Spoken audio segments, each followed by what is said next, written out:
Ассалаумағалейкум, құрметті оқырмандар. Бүгін ең қиын сұрақтарды талқылаймыз. Менің каналыммен бірге болыңыздар, тіркеліңіздер, лайкты басыңыз, комментарий жазыңыз, уведомлениені басыңыздар, колокольчикті. Сонымен бұл тестті алғыларыңыз келсе, онда осы видеоның астында описание деп тұрады, соған басыңыздар, сілтеме бар, сол арқылы тіркелесіз. Ал бастайық. Жеңіл автокөлік жүргізушісі қиылыста қандай бағыттарда қозғалысты жалғастыруы мүмкін? Суретке қараймыз, бізде жол белгісі бар екеуі. Бірінші жолақта тура бағытта, екінші солға және кері бұрылуға болады. Және де бағдаршамға назар аударыңыздар. Мұнда тек қосымша секция оңға жанып тұр. Сіздер екінші жолақта болғандықтан сіздерге жүруге болмайды. Сіздер негізгі бағдаршамға бағыну керексіздер. Сондықтан жауабымыз жүруге тыйым салынады. Қозғалыс тыйым салынған. Осы жағдайда жаяу жүргіншіге жүру бөлігін кесіп өтуге рұқсат етіледі ме? Әрине, бізде жолақ бөлетін орнатылса, мұнда тыйым салынады. Қандай қашықтықта елді мекендерден тыс апаттық тоқтау белгісі қойылуға тиіс? Енді суретті талқылап өтейік. Бұл бізде авариялық белгі. Елді мекенде сіздер 15 метрде орнатасыздар. Елді мекен тыс жерде 30 метр орнатасыздар. Осы екеуін жаттап алыңыздар. Тестте міндетті түрде келеді осы екі сұрақ. Жауабымыз Б болады. Осы жағдайда жарқылдақ шамшырағы қосылған автокөлікке кері бұрылуға рұқсат етіледі. Әрине, шамшырағы қосылған кезде олар жол таңбасына бағынбайды. Сондықтан рұқсат етіледі деп жауап береміз. Жеңіл автокөлік жүргізушісіне берілген траекториямен тротуарға жолаушыларды шығару үшін жақындау келуге дейді. То есть бұл жерде жол таңбасы тұр, дұрыс па? Бізде тұтас таңба, сондықтан тыйым салынады деп жауап береміз.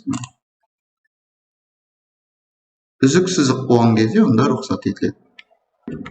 Осы жол белгісі нені білдіреді? Ол бізде ескерту белгісі.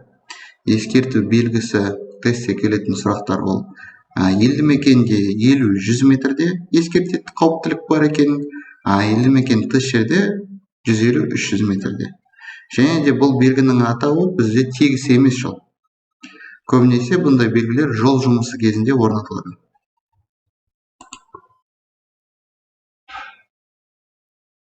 Көрсетілген жүргізушілердің қайсысы тұрақ ережелерін бұзбайды? Бізде қосымша ақпараттық белгі орнатылып тұр. Көлік құралын орнату тәсілі дейді. Суретте қалай салынып тұр, дәл солай сіз орнату керексіз. Сонда бізде көк автокөлік жүргізушісі ғана жол ережесін бұзған жоқ. Көрсетілген белгілердің қайсысы жүк көлігінің жүргізушілеріне оңға бұрылуға тыйым салады? Енді қарасақ, көбісі 2 деп жауап береді. Себебі жүк көлікті көреді. Бұл белгінің негізгі атауы жүк көліктің бағытын ұсынылады дейді. Ұсынылады, ол орыс тілінде аударған рекомендуется дейді. Сіз оған бағынбайсыз, кез келген бағытта жүруіңізге болады. Негізгі жауап бізде 5-ші белгі. 5-ші белгіде бір жақты жүріс жолына шығасыздар, міне, солға кетіп отыр, бір жақты жүріс жолы. Сізге тек оңға бұрылуға болмайды, себебі қарама-қарсы жолға шығып кетуі мүмкін. 5. Бұл жағдайда жеңіл көлік жүргізушісі тоқтау керек. Енді қараймыз, талқылау жерек. Егер де аялдап жүруге тыйым салынады, аялдамай жүруге тыйым салынатын деген белгі болса, стоп деп тұрады ғой. Онда сол белгінің бойымен тоқтайсыздар. Егер де ондай белгі болмаса, онда 10 метр ара қашықта тоқтайсыздар. Жауабымыз бізде Д болады.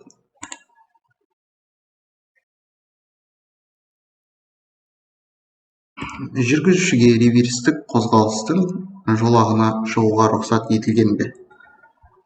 Реверстік жол дегеніміз, онда жол таңбасы 2 үзік сызық болады, міне, және де бағдаршам орнатылады. Осы реверстік жолда сіздер бағдаршамның шамына байланысты жүруіңізге болады. Ол не үшін керек? Жолда кептеліс болмас үшін осындай реверстік жолды орнатады. Мысалы, осы бағдаршамымыз тек осы жолаққа арналған. Сіз осы бірінші, екінші жолақпен жүре беруіңізге болады. Бірақ реверстік жолға кіру үшін сіз бағдаршамның шамын қарау керексіз. Жасыл жанса кіруге болады. Қызыл жанса жүруге болмайды. Және де мүлдем бағдаршам істемесе, сол кезде де сізге жүруге болмайды. Дәл қазір бізде жасыл жаныпты, сондықтан жауабымыз рұқсат етіледі дейміз.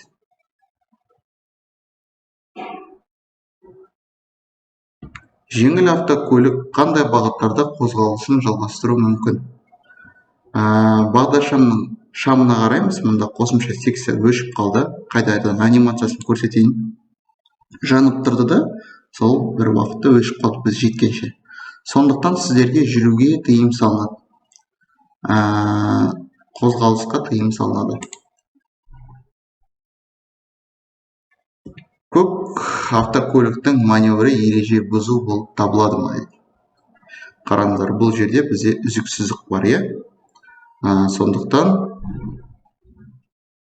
табылмайды. Себебі бізге рұқсат етіледі үзік сызықтан бізге кері бұрылуға. Бағдаршамның шамына бағынбай, себебі біз қиылысқа жетпедік. Болып табылмайды дейміз.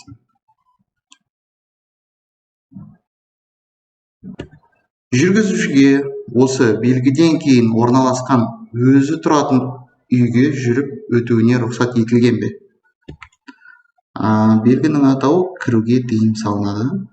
Сондықтан сіздерге осы аймақта тұрсаңыздар, жұмыс істесеңіздер де кіруіңізге болмайды тура бағытта.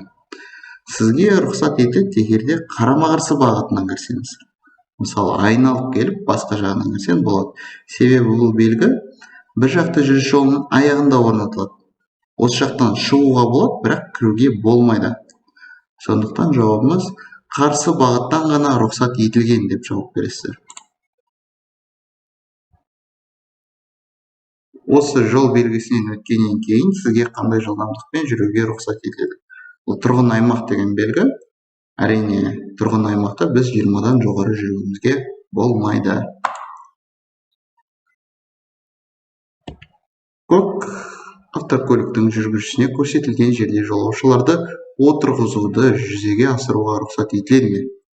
Әрине, тыйым салынады, себебі бізде тоқтауға тыйым салынады деген белгі орнатылып тұр.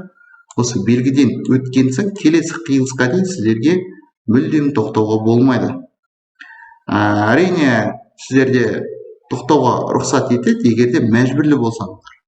Сынып қалса, ауырып қалсаңыз, сол кезде ғана тоқтау болады. Абылай адам алып кету, жүк салу деген мүлдем болмайды. Сондықтан тыйым салынады деп жауап береміз.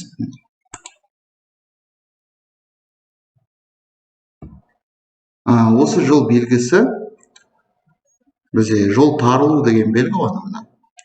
Жауабымыз жүргін бөлігінің ені азаятын жол учаскесіне жақындау туралы ескертеді.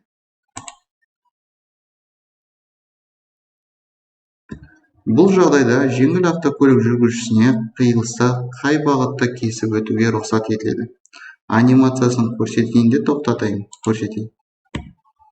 Қараңыздар. Көбісі мұнда жауап береді, себебі екінші жолақта тұрады, міне тура және солға жүруге болады деп.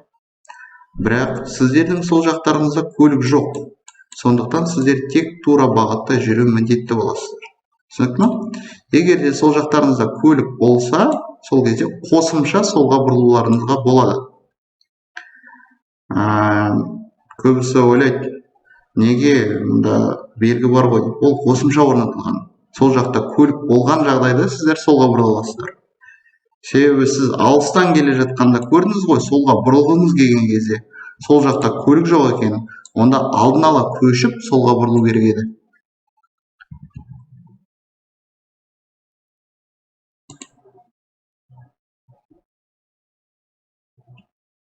Осы тану белгісінің қандай көлік құралдарына орнатылады? Ол бізде саңырау немесе мылқау жүргізушілер басқаратын көліктерде. Осы жағдайда жеңіл автокөлік жүргізушісі қандай бағыттарда қозғалысты жалғастыру мүмкін? Бағдаршамға қараймыз. Мұнда бағдаршамның қосымша секциялары бар екен. Оңға және солға. Мұнда жол таңбалары жоқ, жол белгісі жоқ. Сондықтан сіздер бағдаршамның шамына байланысты тек тура бағытта жүруіңізге болады.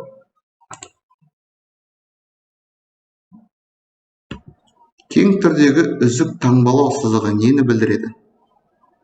Ол бізде екпінді жүру жолағын немесе тежеу жолағын білдіреді. Орыс тілінде полоса разгона либо торможение дейді. Бұндай жерге кіргенде сіздерде бұрылыс пайда болады. Осы жол белгісі не туралы хабарландырады? Бұл белгі бізде 800 метрден кейін демалыс орын болады деп ақпарат берді. Сондықтан жауабымыз А. Жүргізушілердің қайсысы жол бермей қағидаларды бұзды? Әрине, жеңіл көлікте жолақ аяқталды, сондықтан жеңіл көлік жол беру міндетті болды. Сондықтан жеңіл автокөлік жүргізушісі деп жауап береміз. Құрметті достар, бүгін осымен аяқтадым. Менде қазір сабақ басталады. Өте қуаныштымын мен каналымда болғандарыңызға. Лайкты басып, комментарий жазыңыздар және де тіркелуді ұмытпаймыз, достар. Егер де бұл тест алғыларыңыз келсе, онда описание, осы видеоның астында описание деп тұрады, соған басыңыз, астында сілтеме тұрады. Соны басыңыздар, сол арқылы тіркеліп, осы тестпен дайындалуыңызға болады. Осы тест негізі спидсонмен сұрақтармен 100% бірдей.